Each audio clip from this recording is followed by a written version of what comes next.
কিন্তু বাবা মা আত্মীয় স্বজন বন্ধু স্বামীকে প্রণাম করেন তো? পা ঠেকলে করে।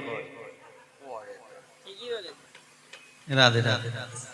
ভক্তমণ্ডলী মায়েরা ও সাধু প্রণিপাত, এই আমাকে প্রণাম করছে। কি নাম তোমার? বাবার নাম পবন। তোমার নাম কি? মায়ের নাম অঞ্জনা। তোমার নাম কি? হনুমান। এখানে কি করতে এসছো? লক্ষণকে বাঁচাবার জন্য ঔষধ নিতে এসেছি। আচ্ছা হনুমান বা খুব ভালো। লক্ষণকে বাঁচা গেলে ঔষধ পাবে তুমি, ঔষধ তোমাকে চিনিয়ে দেবো। তার আগে বাবা তোমার দেহটাকে একটু পবিত্র করতে হবে, আর দেহ পবিত্র করতে গেলে ওই জলটা স্নান করে আসতে হবে। ওমা জলে কি আছে? হনুমান যেই জলে স্নান করতে নেমেছে, কুমিনী কি করেছে? হনুমানের চরণ দুটোকে, হনুমান বলছে যেই হনুমান চরণ দুটো যেই ধরে জড়িয়ে ধরেছে, হনুমান বলছে ওরে কুমিরিনী, তোর এত বড় ক্ষমতা, তুই আমাকে জলে নিজে ভক্ষণ করবি? হনুমান তো খুব শক্তিশালী গোমা, কুমিরিনীকে টানতে টানতে টানতে টানতে ডাঙায় তুলেছে। আর যখনই ডাঙাতে তুলেছে বাবা, আর কুমিরিনী নেই, এক রূপবতী নারী হয়ে গেল। তত্ত্বটা দেখুন, কুমিরিনী থেকে রূপবতী নারী। হনুমান বলছে এই তুই ছিলি কুমিরিনী, হয়ে গেল রূপবতী নারী। তখন সেই রূপবতী নারী বলছে হনুমান আমি কুমিরিনী নই, আমার নাম হলো গন্ধকালী। কি নাম? গন্ধকালী। স্বর্গরাজ্যে দুর্বাসা মুনির অভিশাপে আমি কুমিরিনী হয়েছিলাম। কার অভিশাপে? দুর্বাসা মুনি আমাকে অভিশাপ দিয়েছিল, যা গন্ধকালী, গন্ধমাদন পর্বতে পাশে হ্রদ আছে, সেই হ্রদে তুই কুমিরিনী হয়ে যা। দুর্বাসা মুনি যেই বলল, দুর্বাসা মুনিকে বলেছিলাম হে দুর্বাসা মুনি আমি কুমিরিনী থেকে উদ্ধার হব কবে? বলে শোন, তুই সেদিন উদ্ধার হবি যেদিন পবনের পুত্র হনুমান, রাম ভক্ত হনুমান তোর জলে স্নান করতে যাবে। হনুমানের চরণ স্পর্শে তুই উদ্ধার হয়ে যাবে। হনুমানের চরণ স্পর্শে তুই উদ্ধার হয়ে যাবি। তাই হনুমান তুমি যখনই এসেছো, আমি তোমার চরণটাকে জড়িয়ে ধরেছি, আমি চরণ ছাড়া করব না গো, চরণ ছাড়া করব না গো, চরণ ছাড়া করো না গো, চরণ ছাড়া করো না গো, ওই চরণে আশ্রিত গো, চরণ ছাড়া করো না গো, ওই চরণে আসি না গো, চরণ ছাড়া করো না গো, ওই চরণে আশ্রিত গো, চরণ ছাড়া করব না গো। ওই চরণে আসি না গো, চরণ ছাড়া করো না গো। বাবা ওই চরণে সব আছে, ভক্তদের চরণে সব আছে, নেই? হ্যাঁ ভক্তদের চরণে নেই। এই দেখো, ছেলেদিকে প্রণাম করতে গেলে আগে ডান পা দিতে হবে, তারপরে মা পা। আর মেয়েদের প্রণাম করতে গেলে আগে মা পা, তারপর ডান পা। ওই বাঁ পায়ের উপরে সব আছে, আর ছেলেদের ডান পায়ের উপরে সব আছে।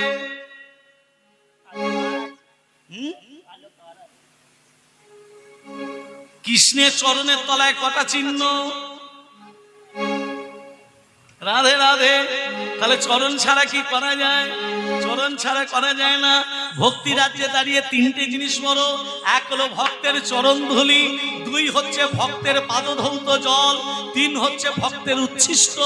এই হচ্ছে ভক্তি রাজ্যের তিন মহামল।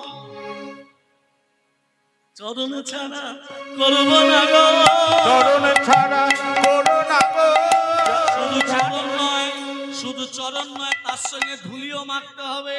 হ্যাঁ, যেখানে হরিনাম যজ্ঞ হয় মানুষ ধুলায় গড়াগড়ি দেয় কেন? ধুলা নয়, ধুলি নয়, ভক্তি পদরেণু, সেই ধুলা মেখেছিল নন্দের নন্দন কেন? ওই জন্য বৈষ্ণব পদাবলিতে লেখা আছে, যেখানে হরিনাম যজ্ঞ হবে ধুলা মাখো, ধুলা মাখো মাখো রে, এই তো বোঝেন ধুলা, মাখো মাখো রে তো বোঝে ধুলা, মাখো রে তো বোঝে ধুলা, ধুলা নয় রে ধুলি নয় রে গোপী পদ রেণু, ধুলা নয় রে ধুলি নয় রে গোপী পদ রেণু, আবার এই ধুলা মেখেছিলেন নন্দন কানু, মাখো মাখো রে তো বোঝে ধুলা, মাখো মাখো রে এই তো বোঝের ভোলা শ্যাম কুণ্ড রাধা কুণ্ড গিরি গোবর্ধ ওরে শ্যামে কুণ্ড রাধা কুণ্ড গিরি গোবর্ধ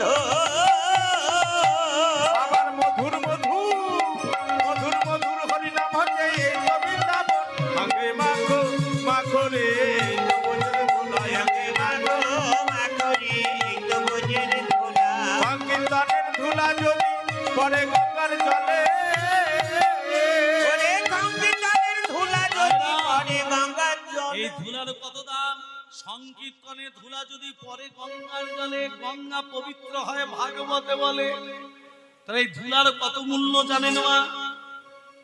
তাহলে এখানে ভক্তি ওমা যে কুমিরিন হয়েছিল তার নামটা কি বললাম আমি ভুলে গেছি। গন্ধকালী। হ্যাঁ, তোমার চরণ ছাড়া করব না। বলে চরণ ছাড়া করবি না তাহলে আমি যাব কি করে? বলে ছেড়ে দেব। তোমাকে যে স্নান করতে পাঠিয়েছে সে সাধু নয়, সে হচ্ছে রাবণের মামা কাল্লিনী। ওরা জানতো না, শোনো শোনো, ওরা জানতো না যে তোমার চরণ স্পর্শে আমি নিজে উদ্ধার হয়ে যাব। ওরা জানতো তুমি এখানে এলে আমি তোমাকে খেয়ে ফেলবো। হনুমানের জানতে বাকি রইল না, কাল্লিনীকে পরাস্ত করে কাল্লিনীর দেহটাকে দু হাতে করে তুলে জয় শ্রীরাম জয় শ্রীরাম এমন ছুরি দিয়েছে মা, একেবারে রাবণের দরবারে এসে পড়েছে। রাবণ তখন মাথা হাত দিয়ে বলছে, হাই হাই গো, মামাকে পাঠালাম হনুমানকে মারতা, নিজে মুড়ে চলেন। এক কাজ করলে হয় না, সূর্য দিতে হলে লক্ষণ তো মরবে। হ্যাঁ, সূর্যদেবকে ডাকে। রাবণ চক্রান্ত করে সূর্যদেবকে ডাকছে। ওং রক্তম ভোজাস নমসে সগৈনকং সিন্ধুভান সমস্তমধীপ ভজামি পদ্মত্তয় বয়বরম নাথদগলব্জে মানিক মৌলি মরণামৃচি ত্রিনিত্যম। ওং কর্ম সাক্ষিণে ওং নমঃ সূর্য ভট্টকারায় নমঃ জবা কুষ্ম সন্কাসং কশ্যপেগ মহাদুতে ধন্তারি সর্বপাপজনং প্রণতস্মি দেবা দেবা করো। সূর্যদেব, আমার আদেশ তুমি উদিত দিয়ে যাবে। রাবণের আদেশে সূর্যদেব উদিত যাচ্ছে। আর এখানে হনুমান ঔষধের কথা ভুলে গেছে তো মা। হ্যাঁ, পর্বতটাকে হাতে নিয়ে গগন পথে উঠতে উঠতে আসছে। আর এখানে সূর্যদেব একবারে সামনাসামনি। এই কত পর্বত হাতে করে নিয়ে কে যাচ্ছ? আমার সামনে এসে পদ রুদ্ধ করে দাঁড়ালে, তুমি কে? আমার নাম, হ্যাঁ, আমার নাম ভানু। ভানু মানে? সূর্যদেবের অপর নাম ভানু, জানো না? তা কোথায় যাচ্ছ? আর বলো না, আমি উদিত হলে কে কোথাকার লক্ষণ আছে মরে যাবে। হনুমান তখন বলছে, ওরে বাবা, এত কষ্ট করে পর্বত নিয়ে যাচ্ছে আর উনি উদিত হবেন? এ কি নাম বললে? ভানু গো। আরেকবার বলো। ভানু গো। আরেকবার বলো। আমার নাম তো বারবার জিজ্ঞাসা করছো, তোমার নামটা কি বলো তো? তোমার নাম ভানু? হ্যাঁ। আমার নাম কি জানো? কি বলো তো? আমার নাম হুনু। হ্যাঁ, হ্যাঁ গো, তোমার নাম ভানু, আমার নাম হুনু। হুনু ভানু, ভানু হনু, নামে মিল তো। এসুন একটু বন্ধুত্ব পাতি। চালাকি করছে তো। যেই ভানু হুনুকে আলিঙ্গন দিতে গেছে, হনুমান কি করেছে? বেটাকে চেপে ধরেছে। তোমাকে আর ছাড়বো না। ওমা, এই কি বন্ধুত্বে মর্যাদা? বলে হ্যাঁ। এবার কি করেছে? মুখে কি নাম করছে? বলো রাম রাম রাম রাম রাম রাম রাম রাম রাম রাম রাম রাম রাম। বলো রাম রাম রাম রাম রাম রাম রাম রাম রাম রাম রাম রাম রাম। বলো রাম রাম রাম রাম রাম রাম রাম রাম রাম রাম রাম রাম রাম। ও না।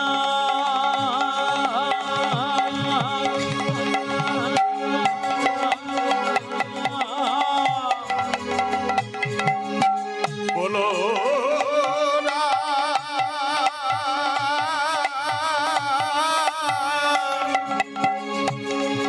বলো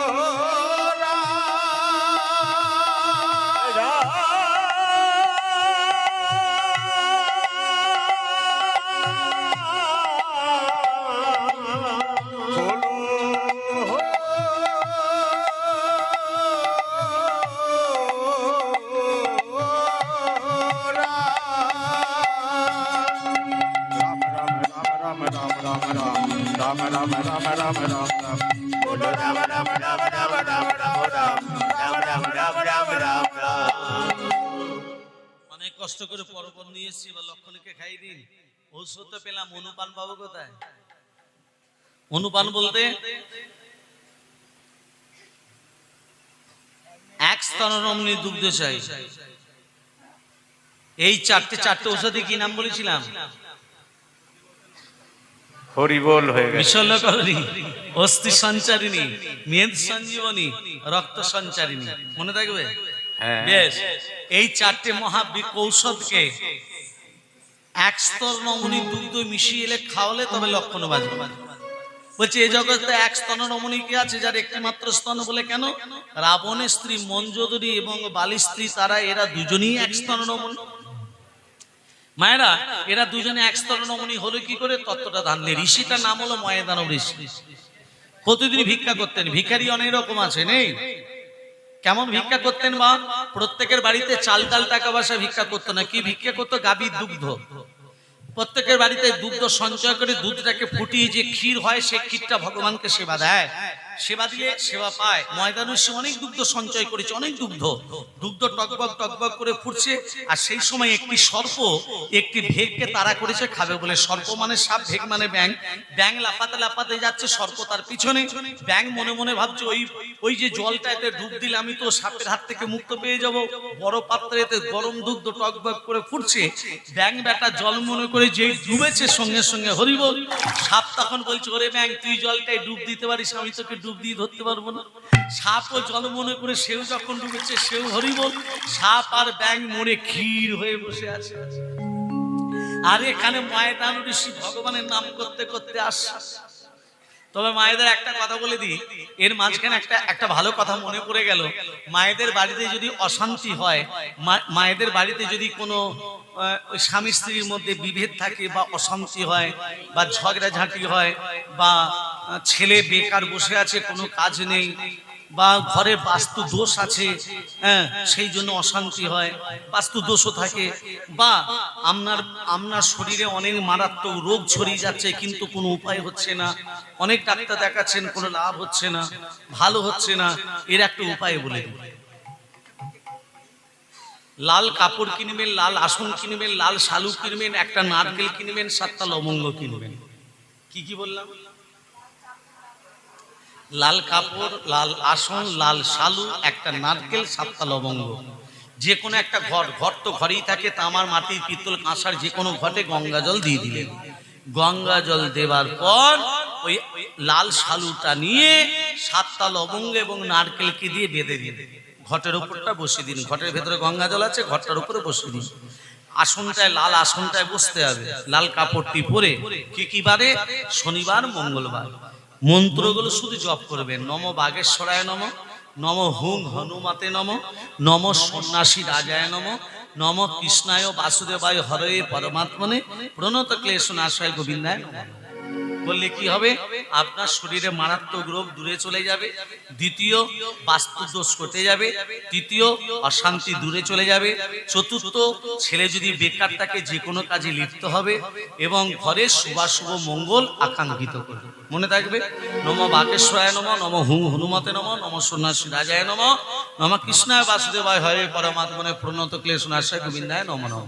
শুয়ে আছে হরিবোল, নিতাই গো রাধে রাধে। ভক্তমন্ডলী, ভক্তিমতী মা, যে তত্ত্বতে ছিলাম, এক স্তন রমণী কি করেছে? ওমা, সাপও কি করেছে? ব্যাংটাকে ধরতে গেছে, জল মনে করে সেও যখন ডুবেছে, সাপ আর ব্যাং মিশে হরিবোল। গরম দুগ্ধ, সাপ ব্যাং মিশিয়ে ক্ষীর হয়ে বসে আছে। আর ময়দান ঋষি ভগবানের নাম করতে করতে আসছে। নারদ নারায়ণকে বলছে, আপনি মাকে কি বলছিলেন? মানে নারায়ণ লক্ষ্মীকে কি বলছিল? বাবা, কংসকে নিধন করতে যাব, কথাটা বলেনি? বলেছিল তো? সেটাই তো নারদ বলছে, আপনি মাকে কি বলছিলেন? আমি কেন বলতে যাবো মা? রাধে রাধে রাধে রাধে রাধে রাধে রাধে বৃন্দাবন সে রাধে রাধে হরিদাস রাধে রাধে নাই নাই রাধে রাধে आगे पीछे राधे राधे ऊपर नीचे राधे राधे गम से बोलो, राधे राधे जोर से बोलो, राधे राधे राधा के नाम अनमोल बोलो, राधे राधे राधा के नाम अनमोल बोलो, राधे राधे राधा के नाम अनमोल बोलो, राधे राधे राधे राधे राधे बरसाने वाली राधे राधे राधे राधे बरसाने वाली राधे राधे राधे राधे রাধে রাধে রাধে রাধে মর্দানি বানি রাধে राधा के नाम अनमोले बोलो राधे राधे राधा के नाम अनमोल बोलो राधे राधे राधे राधे राधे राधे राधे राधे राधे राधे राधे राधे राधे जय जय राधे আপনি কংসকে নিধন করতে যাবেন? আপনি তো অষ্টম গর্ভের সন্তান, সপ্তম গর্ভে দাদা বলরাম। তার আগে যে 6টা ছেলে এসেছিল তাদের নাম কি? তত্ত্বটা শোনো, ভালো করে মন দিয়ে শুনবে বাবা। হিরণ্যকশিপুরের ভ্রাতা হিরণাক্ষের পুত্র কালনেমি। কি বললাম? হিরণ্যকশিপুরের ভ্রাতা হিরণাক্ষের পুত্র কালনেমি। ওই কালনেমি 6টা সন্তান ছিল। কি কি নাম? জয়ন্ত, কৃত্রিমন্ত্র, উদারিধি, সুসেন, ভদ্রসেন, ঋজু। যে 6টা ছেলেকে আছড়ে আছড়ে মেরেছিল কংস, কি নাম বললাম? জয়ন্ত, কৃত্রিমন্ত্র, উদারিধি, সুসেন, ভদ্রসেন, ঋজু। এই 6টা ছেলে ব্রহ্মের আরাধনা করতে করতে অভিশাপ গ্রহণ করে। ব্রহ্মদেব বলল তোরা নরকে যা। 6টা ছেলে বলল প্রভু আমরা নরকে যে যাব, আমরা উদ্ধার হব কবে? বলে তোদের শোন, যেদিন তোদের পিতা নিজের হাতে তোদের দিকে আছড়ে আছড়ে মারবে। তাহলে এদের পিতা কে ছিল বললাম? কালনেমি। সেই কালনেমি তারপরে কংস হয়ে আবির্ভূত হলো। বলেছিল যেদিন তোদের পিতা নিজের হাতে আছড়ে আছড়ে মারবে, ভগবান ওই নরক থেকে এক এক করে কারাগারে পাঠায়। আর ওদের পিতা কালনেমি কংস হয়ে এলো। ওদের পিতা ওই কংস আছড়ে আছড়ে 6টা ছেলেকে রাধে রাধে। সপ্তম গর্ভে আসছে অনন্তদেব বলরাম। আরে পূর্ণমাসী যোগমায়া দাঁড়িতে আসিয়া, আর পূর্ণমাসী যোগ মায়া দারেতে আসিয়া আর পূর্ণমাসী যোগ মায়া দারেতে আসিয়া সপ্তম গর্ভে সন্তান মা হরণ করিয়া আর সপ্তম গর্ভে সন্তানি মা হরণ করিয়া রোহিণীর গর্ভেতে আইল বলরাম হইয়া রোহিণীর গর্ভেতে আইলো বলরাম হইয়া প্রধানিত হইল কংস সন্তান না পাইয়া আর প্রধানিত হইল কংস সন্তান না পাইয়া সপ্তম গর্ভ পেল না রে। সপ্তম গর্ভ পেল না রে। এটা তত্ত্বের ভেতরে যাচ্ছে।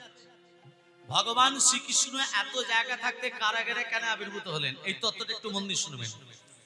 লক্ষণকে যখন শক্তিশালী বিদ্ধ করা হলো, ত্রেতা যুগ থেকে দাপর যুগ, একটু অনুভব করবেন মন দিয়ে। সূর্য উদিত হলে লক্ষণ মারা যাবে। রামচন্দ্র লক্ষণকে কোলে নিয়ে বলছে ভাই, এ ভাই একবার দাদা বলে ডাক, এ ভাই একবার কথা বল, সূর্য উদিত হলে তুই মারা যাবি। এ ভাই, রামচন্দ্র কেঁদে কেঁদে বলছে ওথরে একবারে কথা বল না ভাই। পরে বস তোর সোনার অঙ্গ কেন ধোলাতে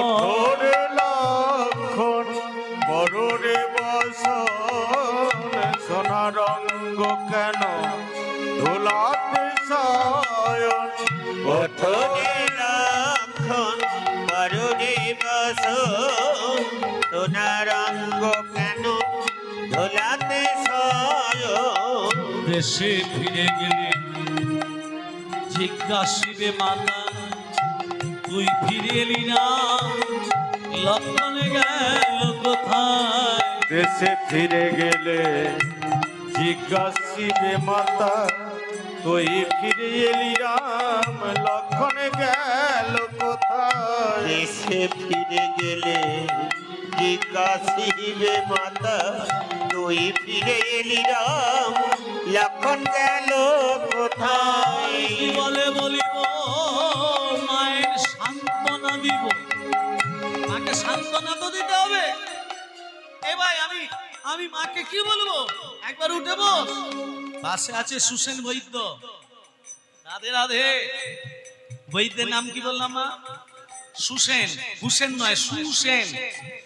বৈদ্য মশাইকে বলছে বৈদ্য মশাই আমার ভাইকে বাঁচানো। হ্যাঁ যাবে যাবে যাবে, যেতে হবে গন্ধমাদন পর্বতে, 4টে ঔষধ আনতে হবে। কি কি?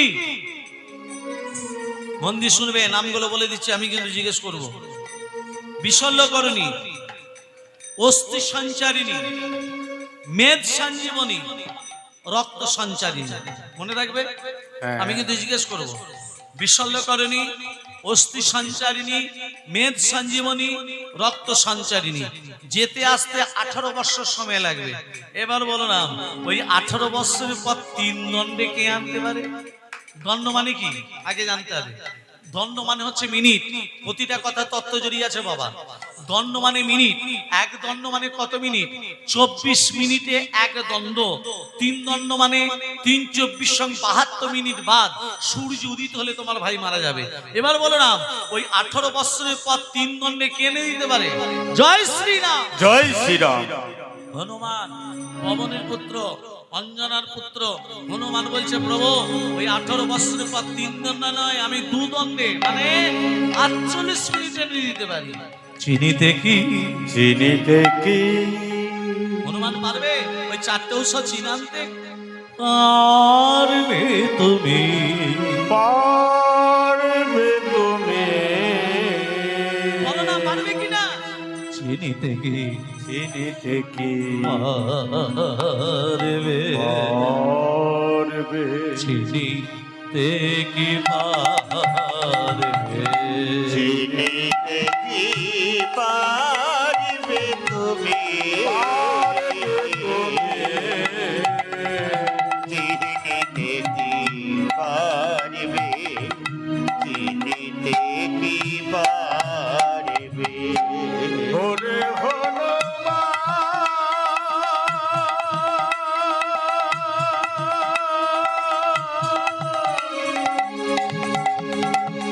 তুমি চিনিতে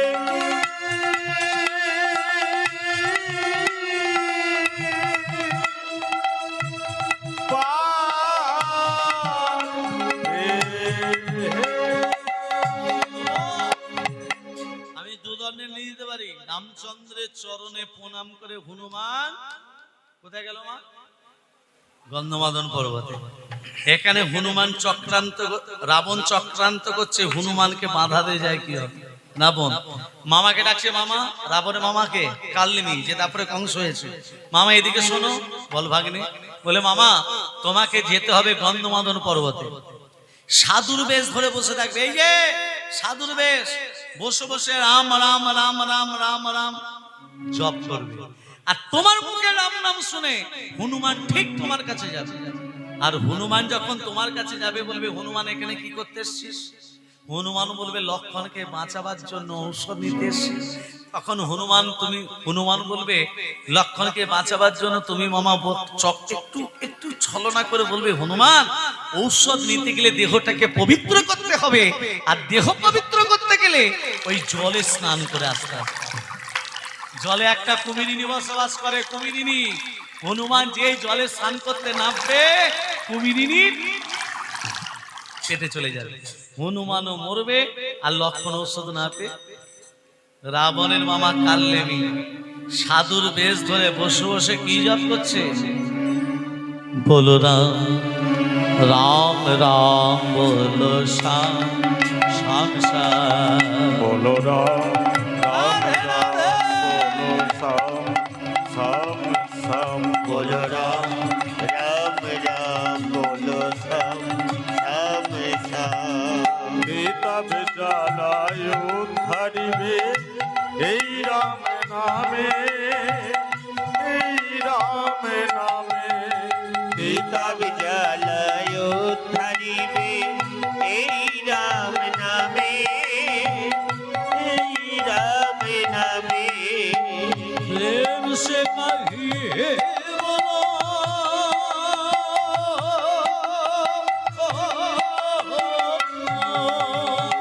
প্রেম সে কহিয়ে বলো, প্রেম সে কহিয়ে বলো, বলো রাম রাম,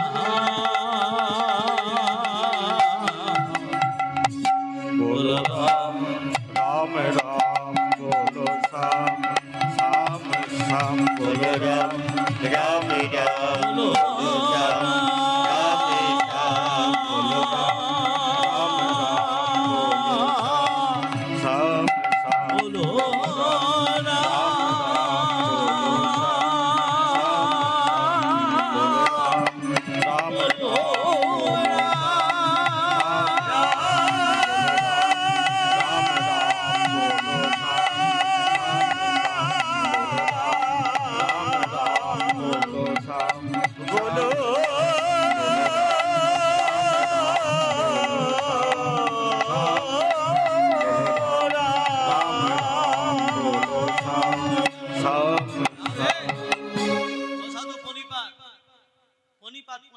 প্রণিপাত মানে কি মা?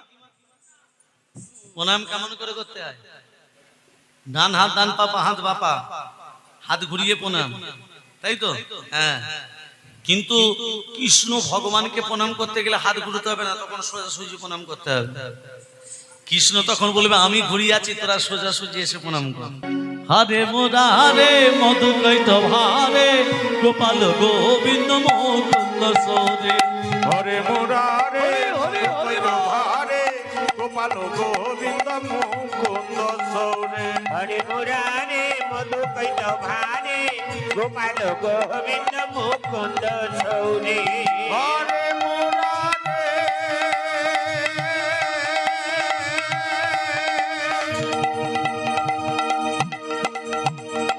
হরে মুরারে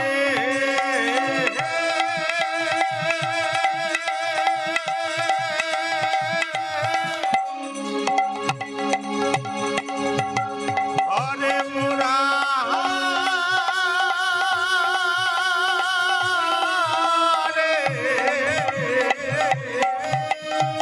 হরে মুরারে মধু কৈত ভারে গোপাল গোবিন্দ মুকুন্দ সৌরে।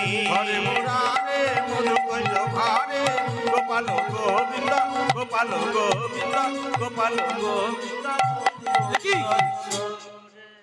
দেখতে সাপ ব্যাগ মেশানো ক্ষীর, ও প্রভু তুমি করিয়েছ তাই হয়েছে। সাপ ব্যাগ মেশানো ক্ষীরটা উৎসর্গ করতে গেলে তুলসী পাতা গঙ্গা জল চাই।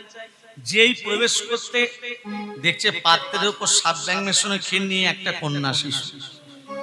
কন্যা শিশু দৈববাণী হচ্ছে ময়দানব, এই কন্যাকে তুমি প্রতিপালিত করো আমার আদেশ। কন্যাকে ধীরে ধীরে ধীরে ধীরে ধীরে ধীরে ময়দান ঋষি বড় করলো। কন্যা যখন বড় হলো, বালি কি করলো? বাগদত্তা করলো কন্যাকে বিবাহ করব বলে বালি। আর রাবণ পিপাসায় কাতর হয়ে ওই ময়দানেশ্বরী আশ্রমে গিয়ে বলেছিল আমি বড় তৃষ্ণার্ত, আমাকে একটু জল দাও।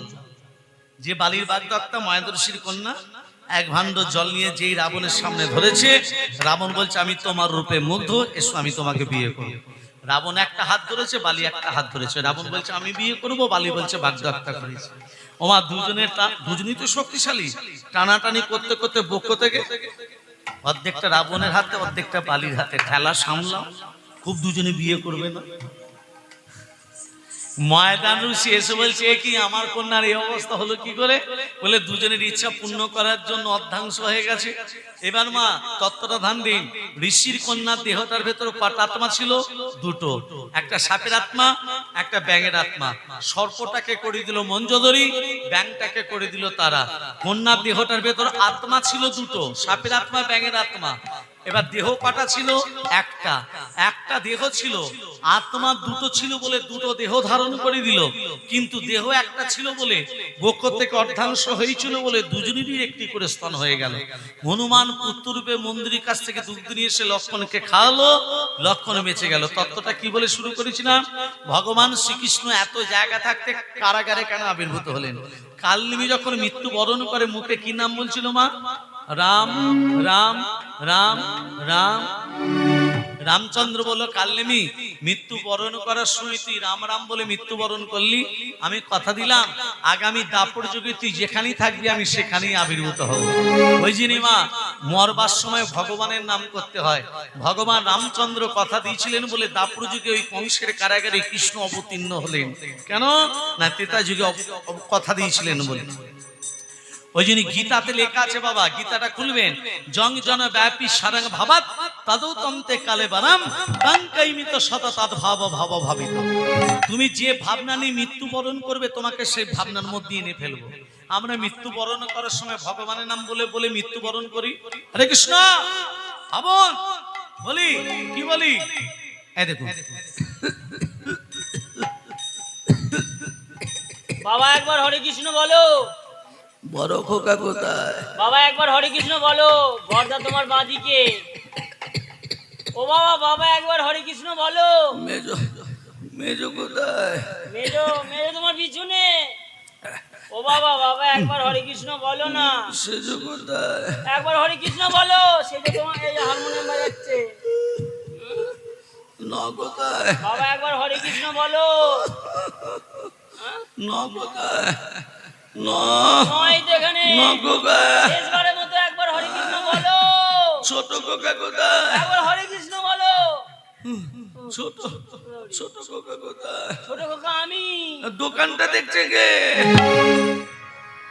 এই তো কলিযুগের মানুষ।